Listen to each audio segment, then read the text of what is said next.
We can go ahead and dive right in. I would love for you to just tell us a little bit about yourself, your background. So my name is Richard Sneed. I'm the principal chief of the Eastern Band of Cherokee Indians.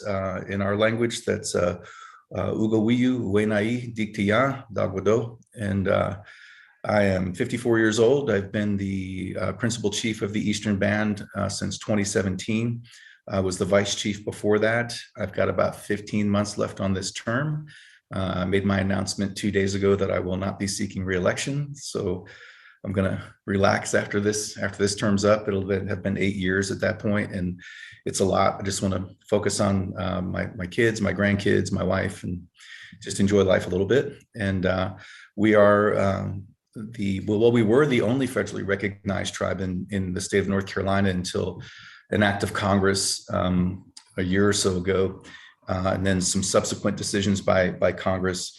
And so now there's two federally recognized tribes. The Catawba have a 14-acre parcel that makes them a federally recognized tribe in North Carolina now.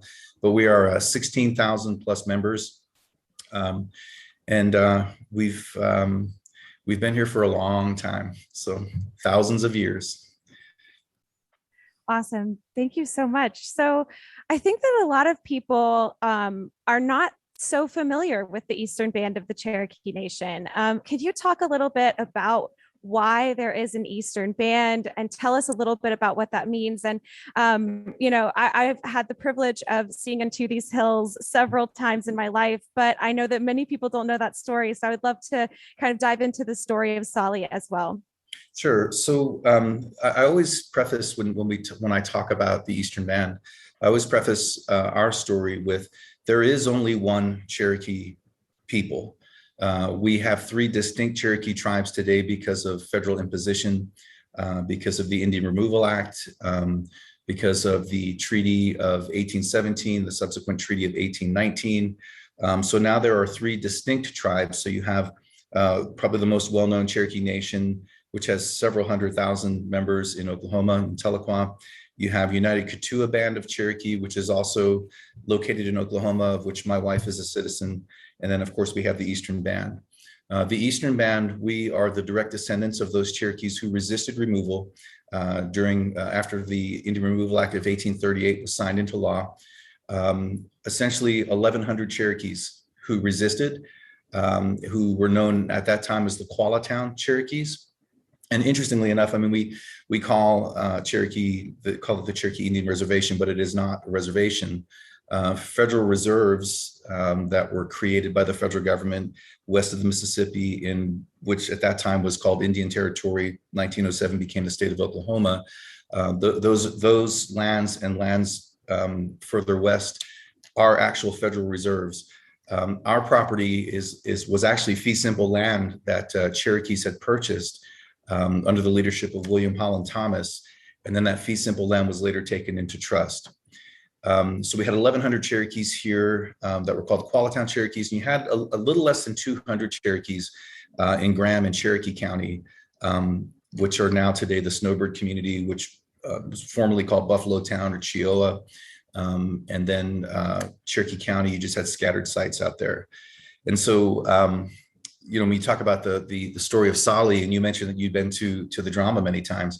So there's really two versions of that story, right? There's the romanticized version, which is more of like a martyr's tale, right? That there were Cherokees who were resisting removal and they were hiding out in the mountains, and that part of the story is accurate.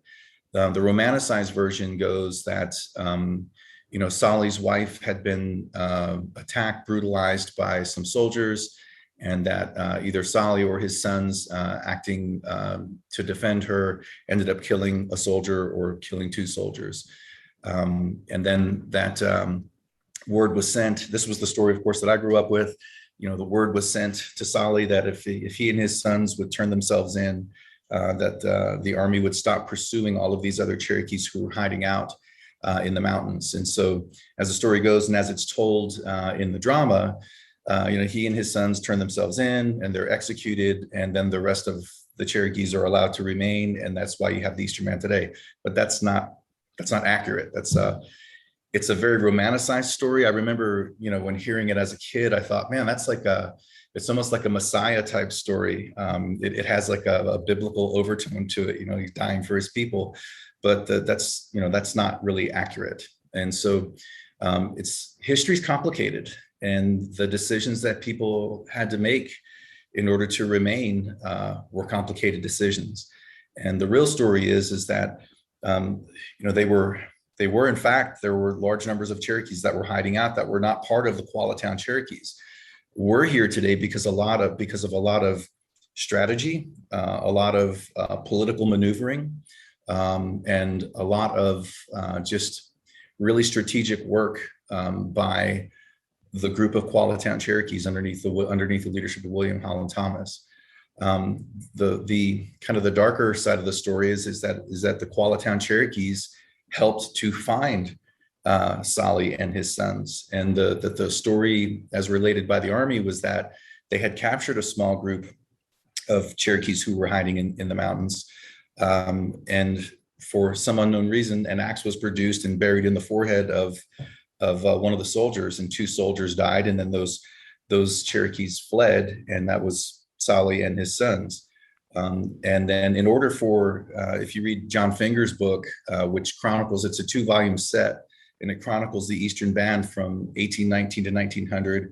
And then I think the second volume is like 1900 to 1939.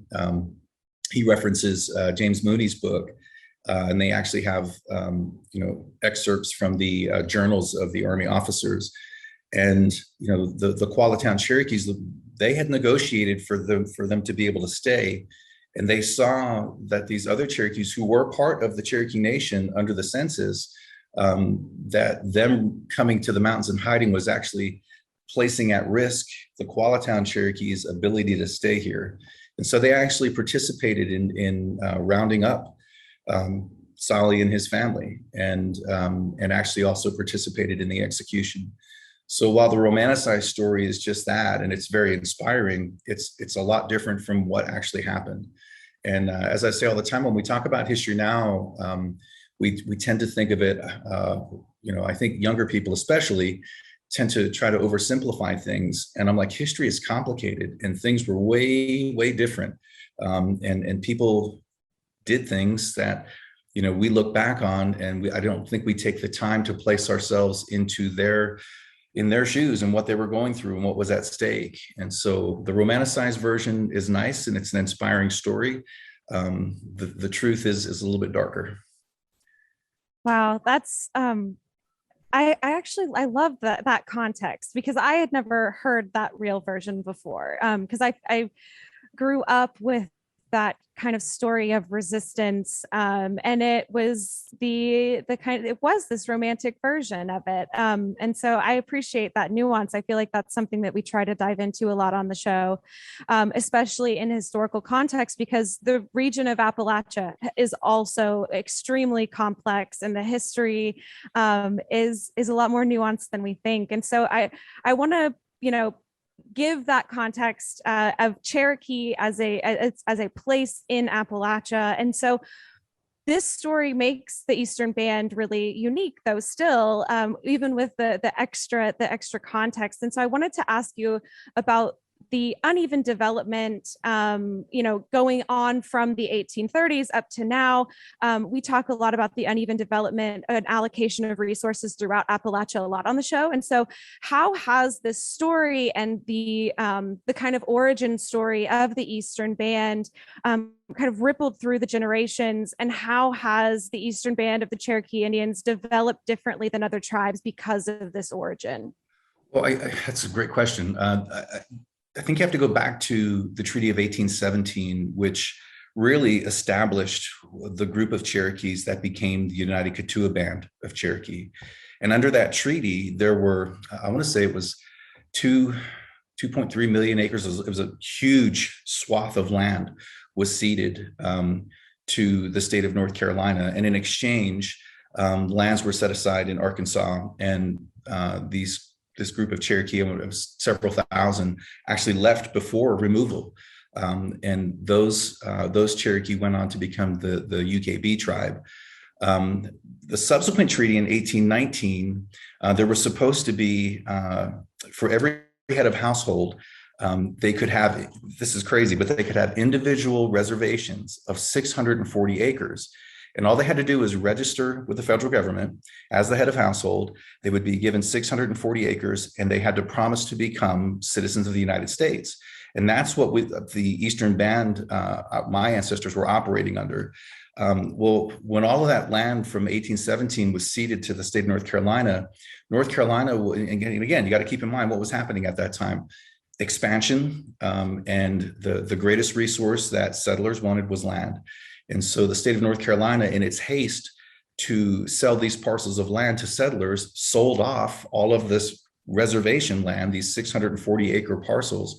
So then there was a subsequent court case, I think it was 1824, Uchella v. Welch, where the federal courts sided with the Cherokees and said, yes, North Carolina, you sold off their land, and now you have to pay them back. So then you had members of the Quallatown Cherokees, Uchella, Yonaguska, Drowning Bear, who got their settlement money and then bought land here in Western North Carolina at Soco Creek. And so then you have what makes Eastern Band different is because our reservation today was actually fee simple land that Cherokees bought. And William Holland Thomas was very instrumental in helping Cherokees to acquire all of this land. And then that land was later taken into trust. But the Eastern Band Cherokees, and when we weren't even called that back then, we were in this weird political limbo because the state of North Carolina essentially said, well, you're not North Carolina citizens. The federal government in a federal court case said, you're not members of the Cherokee Nation anymore because when you entered into the Treaty of 1819, you seceded from the Cherokee Nation. So we were in this legal limbo status for many, many years until 1870, I'm trying to remember the date was 1889, when we finally got a corporate charter with the state of North Carolina. There's been a few variations or a few iterations of that charter, but essentially we still operate under that same charter today. That charter was last updated in 1985. And I can tell you, things have changed dramatically since 1985 here in Cherokee. And our corporate charter, for sure, did not envision a tribe with a net worth of $2.2 billion, which is what our net worth is right now. So the challenge for us now is we have a constitution committee, and we have members and citizens of our tribe that have worked very diligently on creating a constitution. Now it's just a matter of getting it across the finish line and getting it adopted to where we have a constitution to operate off of and not a corporate charter. Where that makes us very different from other tribes is that we have always been a tribe that was focused on economic development and entrepreneurship for survival. Tourism from like the 1940s, when especially post-World War II, when Americans began traveling, Cherokees saw the opportunity, and Cherokee became a tourist town, and it's remained a tourist town. And that was our main economy up until 97 when we entered into gaming. And so once we entered into gaming, everything changed post-gaming. And so but that presents its own set, its own set of challenges. I always tell people all the time, if just having money solved everybody's problems, we wouldn't have any. But it's like everything else. Having resources creates its own set of problems. Yeah. Wow. That's an incredible story of resilience. I mean, just truly a testament to your ancestors. It's really wonderful. Has the tribe, have you ever received a formal apology from the federal government? They should apologize for what they're doing right now. My gosh. No. So the short answer, of course, is no. Some of the decisions that have come down, that we've had to deal with directly as Eastern Band and just, within my tenure as chief, it's very troubling to me. It's like, I felt really naive. I've been a political nerd my whole life, and I felt really naive when I found out, that we really don't have this democracy that we think we have. I'm old enough to remember Schoolhouse Rock. I'm just a bill. Here's how it happens. No, that's not real. If only that were how it worked. That would be wonderful. Yeah. If only, based on the merit of the bill, laws were passed, but that's not how it works. And Congress has plenary authority over all things Indian. And so there's this if when you're in Indian country, there's lots of buzzwords, sovereignty, resiliency, culture, all of these things. And, sovereignty is something that, I do a lot of talks on leadership and a lot of talks on sovereignty. And it's like sovereignty first, you have to understand individual sovereignty, which is our inherent rights as human beings. And as Americans, it's very unique. Most Americans take for granted freedom of speech. Well, if you go across the border in Canada, that's not a right. You don't have a right to freedom of speech. So we take for granted a lot of things, I think, in this country. But as an individual, you have to understand what your rights are, but more importantly, you have to exercise your rights. Rights are it's an idea, it's a construct, it's a paradigm until you act on it. When you act on it, there will almost always be opposition, almost always. And I think that's why most people don't act on it. But if you understand that, and then you have a collective of citizens, and that's why I don't use the term enrolled member.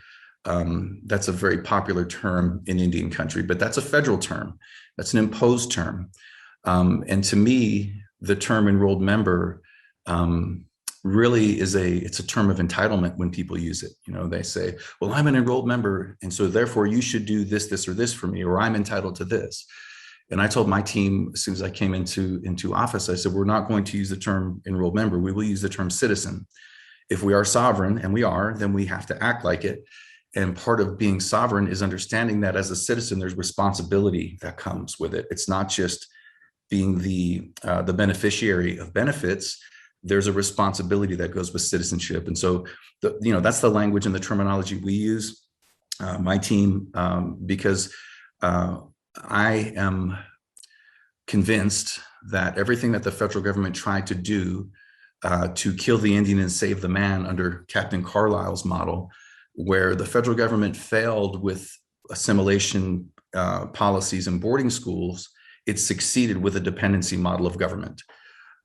When you impose upon a people a dependency model, and especially where there's great poverty, and of course in Appalachia historically there's been great poverty, if you can impose dependency, mission accomplished. And so my team and I have been about empowerment, education, and having our people stand on their own 2 feet, because there's a great dignity that goes along with that. And I think that's what was stripped away from Native nations by federal policy, by assimilation policies, and so forth. And I tell people all the time, like, guys, nobody's coming to rescue us. Like, it's up to us. Like, we have to do this for ourselves. And the idea that we're going to look to the government to do it for us, and like the government caused the problem in the first place. So sovereignty, individual and corporate, is based and rooted in the ability to stand, right, and to self-govern and to not be dependent. So that's the goal and objective for my team, and that's what we do every day. It's extremely helpful to hear that, and I think the context you provide is so, I think, informative for someone like me who doesn't have a lot of knowledge of the Eastern Band history, unlike Callie, who had the benefit of growing up near there. I'm curious, you mentioned some of the challenges that you all are facing. Aside from what you've already mentioned, what are some of the other top challenges that the Eastern Band of Cherokee face today in the present day? I think our greatest challenge, and this is one that I talk to anybody who will listen. I'm one of those people, like, don't ask me what I'm thinking, because I'm going to tell you. All right. So I like and obviously, That's like, great. We're like that too. You're in good company. So when, my wife and I we went out to dinner a week or two ago, and there were some of our fellow Cherokees where we ran into them, and say, hey, how are you? And I have the ability to like dive deep on a subject matter pretty quickly. And, so they asked me kind of a high level question, and I know what it was. They said, it was a good friend of mine, Kathy Littlejohn. She's one of our storytellers and a tribal elder and a great woman. And she and I served on the Nugadua school board together, and I just love her. And but I was an RTR writer, remember the removal writer, back in 2014. So at this table full of people, there were two writers, two alumni writers as well. And I kind of focused, I bro hugged them, and she goes, oh, I see how it is. I said, what's that? She goes, you talk to your riders first and then your constituents later. I said, well, I don't like to use the word constituent. And she said, well, why not? I said, well, that implies, this relationship that you need something from me, or I'm here to provide something for you. I said, I'm just Richie, I'm your brother. We're just all Cherokees. And I said, and that just kind of like boom, deep dive on who are we? What's our identity? What does it mean to be Cherokee? Does that mean that I'm just, I get a per capita check and I'm the beneficiary of all these benefits, or what does it truly mean? And so for me, the challenge is how do we maintain our identity as a unique people related to our culture? And, I talk to my fellow elected officials and I say, look, every time we stand up a program at this tribe to provide a service for our people, you do realize that we're undermining what it means to be tribal?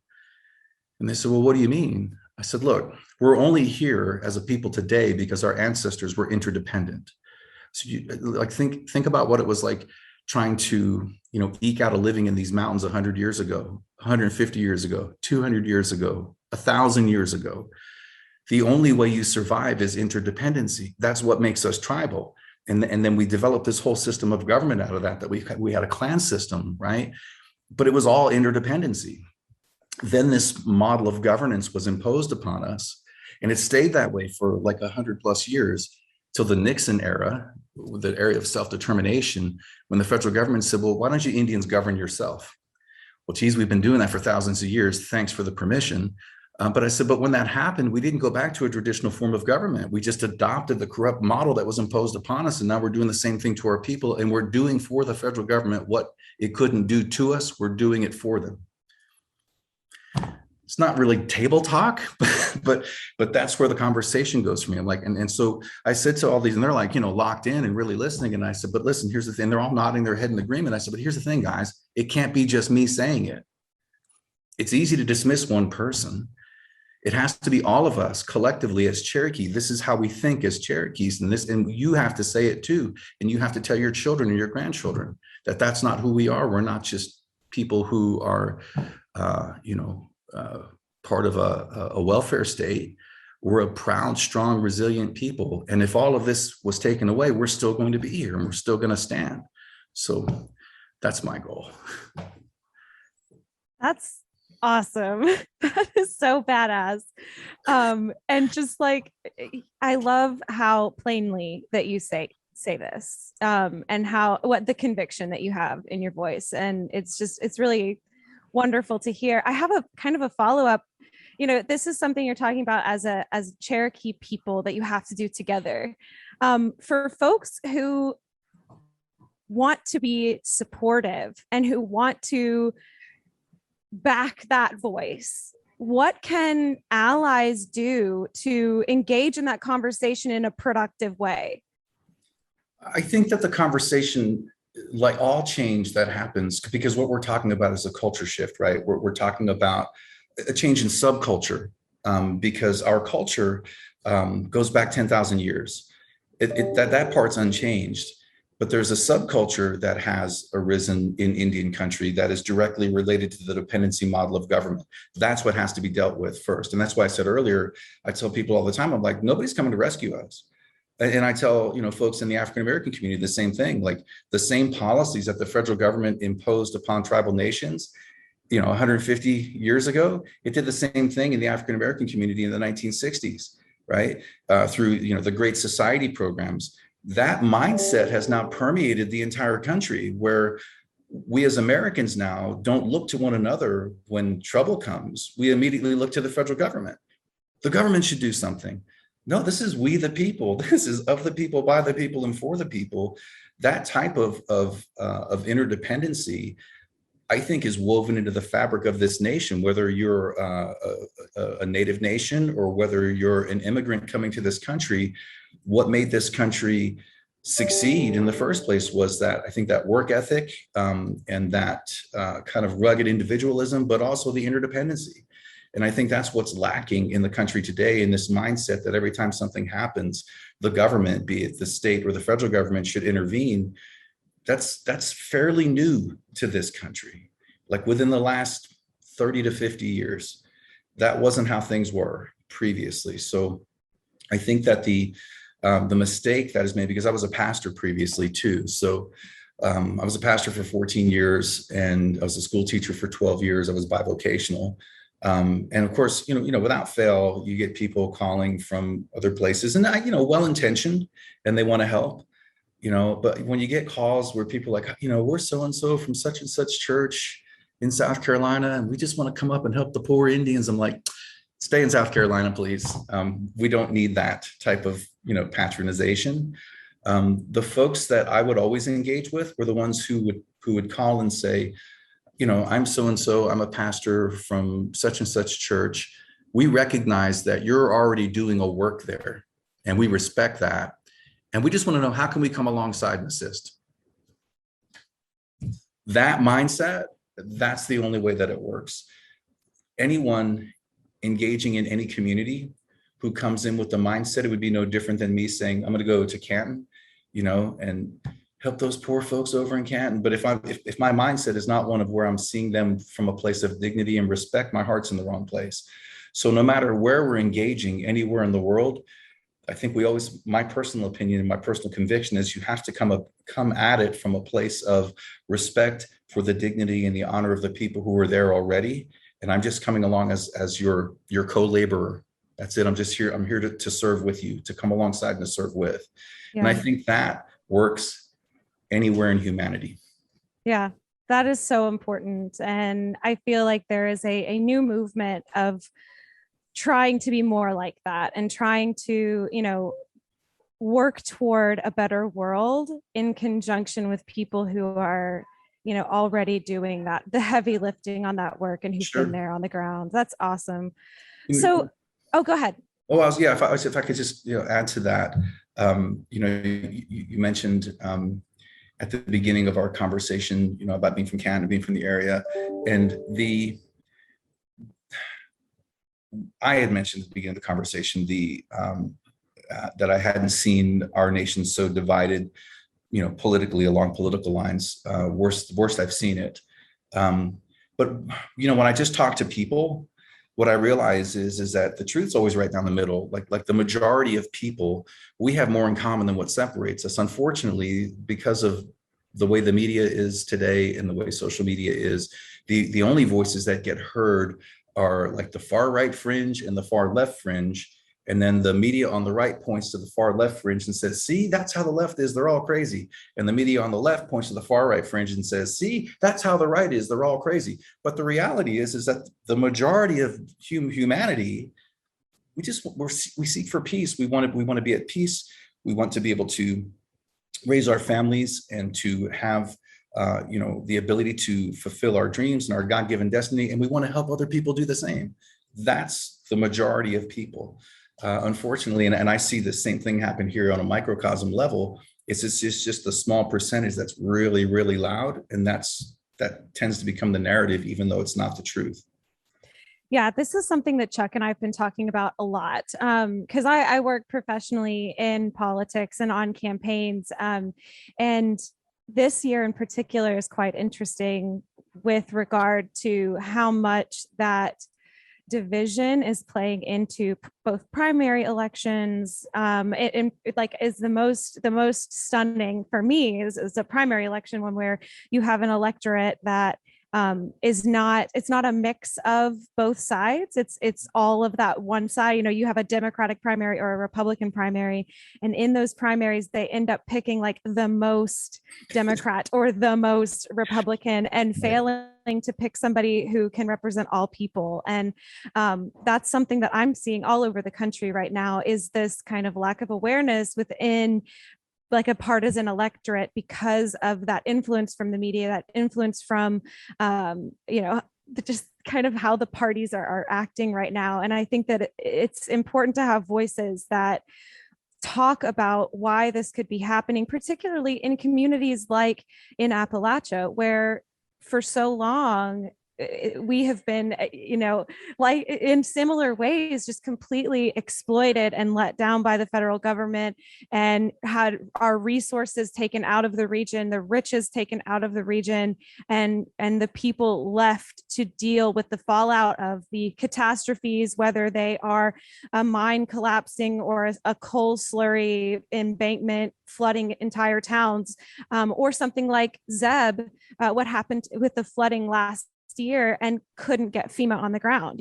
It's been for hundreds of years that Appalachia has been left behind. And so I think that it's wonderful to hear a leader speaking about how we have to help each other. Mm-hmm. We have to support each other, because all we have is each other. That's right. And I think that is really, really important, coming from a voice like yours. So I want to turn now to some of your priorities that you've worked on in office. In doing some research on you, you've spent a lot of time working on education, which I think is incredible. And I wanted you to talk a little bit about your efforts to ensure that the Cherokee language, both written, which is a unique thing to have, because Sequoia developed an alphabet, which most Native American tribes do not have that. And then also spoken, and how that was carried on. Because I remember growing up, that was like a really big topic of conversation. On WLOS, on News 13, they would get on and they would say like, the Cherokee language is dying out. They're trying to get it back in schools. And so I would love to hear about your efforts on that, and kind of where you are in preserving such a special language and tradition. Sure. So just a few years ago, and I want to say it was 2020, Chief Chuck Hoskin from Cherokee Nation made a proclamation declaring a national state of emergency in regards to the Cherokee language. Cherokee Nation has done an outstanding job with putting the resources to language preservation. I took it a step further and I said, look, it's not just preservation, but it needs to be proliferation. We have to make the language common use again. It's very difficult language to learn. And one of the frustrating things for me was, when you sit in on a Cherokee language class, most of the time, the process is one of trying to memorize a lexicon. Well, if you're dealing with a language that's not, Latin, doesn't have its roots in Greek or Latin, like most languages do, like English does in Romantic languages, it's very difficult to just memorize a lexicon. So what we've seen become very successful, and this we modeled after Cherokee Nation did an adult immersion program. Now we've had our immersion school for children for, I think, 15 years now. But it's very difficult if you're teaching children when they go home, if they don't have anybody to speak to, it makes it very difficult for them to be able to maintain the language. So Cherokee Nation created an adult language immersion program where they're actually paying people as their full-time job to be in immersion for 40 hours a week. And they're expanding that. So we did the same thing. It's like, okay, well, let's not reinvent the wheel. We see this, we went and visited, it works, let's do the same thing. So we created the Cherokee Language Master's Apprentice Program, which meets here in Cherokee. We created the CALL program, which also meets here in Cherokee. And then there's a program down in Snowbird that I went and visited about a month ago, and I was blown away by their progress. It was amazing. And so we're going to expand that program. They use a different methodology. So their methodology is it's a kinesthetic learning model. So your whole body's involved in the process. So they have like six adult learners in that class right now. And they have been immersed now for 6 months. That group is speaking, writing, reading in Cherokee, and holding conversations in Cherokee. And I was just sitting there like, oh my gosh, it was amazing. So that's incredible. We're going to expand that. And then I just had a meeting yesterday with my Secretary of Human Resources, because one of the first things we did a couple of years back was to say, okay, look, we need to make this available to our employees as well. We've got 1,200 employees just here at the tribe. And so we created a Cherokee language program within the Human Resources Department. So now that's part of our regular annual training for our employees. My secretary of human resources took it a step further, and she came yesterday and presented. She goes, we want to take this even further. We want to essentially have within the human resources department a call program where we're actually paying people to be in class. She said, people are not going to get it just doing an hour here or an hour there. So I said, well, okay, put it together. I said, you come present and we'll get it funded. So we are about not just preservation, but proliferation. And I think the great challenge there is it's scary. It's a scary thing to try to speak a language, especially in front of a tribal elder who's fluent. It's intimidating. I'll put it that way. It's intimidating, but for myself, I'm like, I'm just going to do it. You know, most things that we do that are new, they're outside of our comfort zone. It doesn't take that long for us to just be okay with it. It's just a matter of taking those first steps and getting past that initial anxiety and fear. And then it just becomes part of what we do. So that's what we're trying to do. And I think that the other piece is we've been very focused on preservation. So the tribe has passed, gosh, I want to say 4 or 5 resolutions over the past 20 years to create an artifacts building to where we can curate all of it, because we have artifacts that are all over the country. In Florida, University of Tennessee, Knoxville has a huge collection of our artifacts. So we've actually acted on that. We've identified a piece of land, and actually I have a meeting this afternoon with our museum director who's leading the charge on the archives building. So I want to make sure that before I leave office that we've broken ground on that, and then that actually will overlook Gadua. One thing I'm very proud of is we got Gadua, which is the most sacred site to all Cherokees. We got that taken into trust during my tenure in office.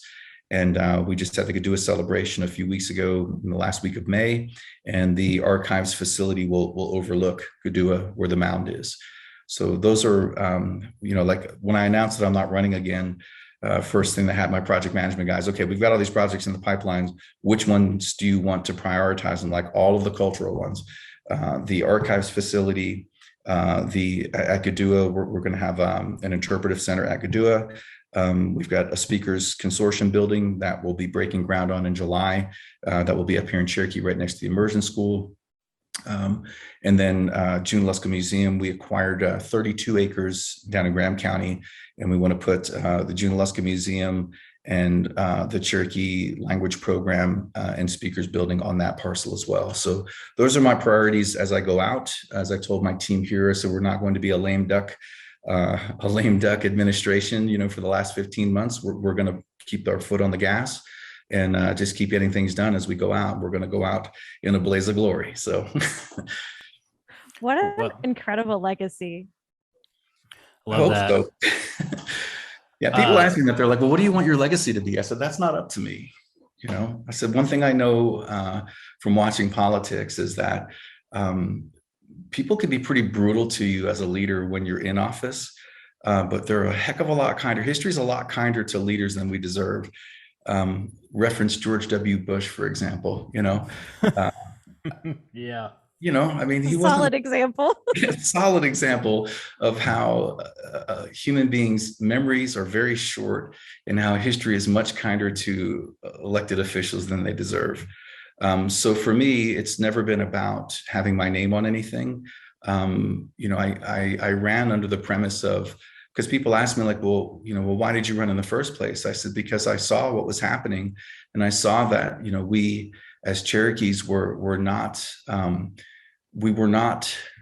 carrying out our role as traditional leaders. Instead, we were, again, perpetuating this paternalistic model. And I said, I want to come in and demonstrate. I said, even if it's just for 4 years, and if people say, well, we don't like that, go away. We at least demonstrated how doing things the right way. And the Cherokee term is duyukta'i. It means the right way, the right path, the right way of doing things. And so we've done that, and we've set the example. And people are like, well, you have to run again. I said, look, I got to leave at some point, right? So we've set the example and we've set the bar. And at that point, it's somebody else is going to have to step up. And again, like I say all the time, it can't be just me saying it. No one person can do this. This is a tribal initiative. This has to be a grassroots movement to bring us back to ourselves, to our identity. Well, I think the fact that you have self-imposed term limits and don't have the ego of wanting to put your name on everything as a sign that you're different from a lot of other elected leaders. So I think that that's definitely a thumbs up for me. One thing I wanted to ask, this would be my final question, is you mentioned tourism earlier. Tourism, obviously a very big part of your economy. You're at the foothills of the Smoky Mountains and the Cherokee National Forest. How can you talk a little bit about like what tourism looks like for you in the Eastern Band of Cherokee, and also how you balance that? Because I know that a lot of places, tourism is also balanced with maintaining a cultural integrity, and that's a fine balance to strike. And I'm kind of curious your thoughts about that, how you've maintained that. Well, I think we have to look first at how we got to where we are today. And if you go back to, again, the 40s and the 50s, and keeping in mind what was happening, in popular culture at that time, certainly cowboy movies. It's so ironic. So when I was the vice chief, I went around. I did meals. I delivered the Meals on Wheels just to get out and go see some of our tribal elders who are shut-ins and they don't get out much. So my assistant and I, we went over and we loaded up, one of the vehicles with all these, and we got all the addresses and we're driving around. So I'd go, I'd knock on the door and, come on in. I'd go in and I'd deliver their lunch. Almost without fail. And these are all people in their 60s and 70s, some even older than that. And almost without fail, every house that I went into, the Western channel was on and they were watching Westerns. So I go to my dad's, and my dad's 78 and he's watching Westerns. And I'm like, okay, like what gives? Like, what's the deal with everybody watching Westerns? And he said, well, I guess it's just because when we were kids growing up, that's, you would go down to the theater and to a matinee, you pay a quarter and you watch a Western. There was a new Western every Saturday. Cherokees tapped into that. Like they saw a market for that. And they did the whole headdress, Plains Indian regalia thing. That wasn't us. That would never look like that. And so we kind of got to where we are because of necessity, and so we became a tourist town, and literally people would, let's go see the Indians, and that's kind of demeaning if you really think about it. Like today, and again, history's complicated. There's all kinds of things we look at today and like, man, that is like so disrespectful. Who would do that? People did what they had to do, to provide for their families. And so tourism has changed a lot, and a lot of it's remained the same. What has changed is you don't see a lot of Cherokee men out chiefing, where they used to, stand on the side of the road by a craft shop in a full headdress, get their picture taken with a tourist. They got their tip basket, $5 for a photo, etc. You don't see that anymore. You do see a few powwow dancers out there, but again, that's not us either. That's Plains Indian tradition. So what we've tried to do, and what we've been very successful at, how do we rebrand ourselves while still maintaining our cultural identity, but moving away from this kind of stereotypical, very wrong-headed thought about what Cherokees are. So we focused very strongly on ecotourism, and what we didn't know was that COVID was going to happen. And before COVID happened, we cut the ribbon on Fire Mountain Trails, which was 12 miles of some of the best mountain bike trails in the Southeast. And then COVID happened. And then all of a sudden there was this huge push for everybody to get outside.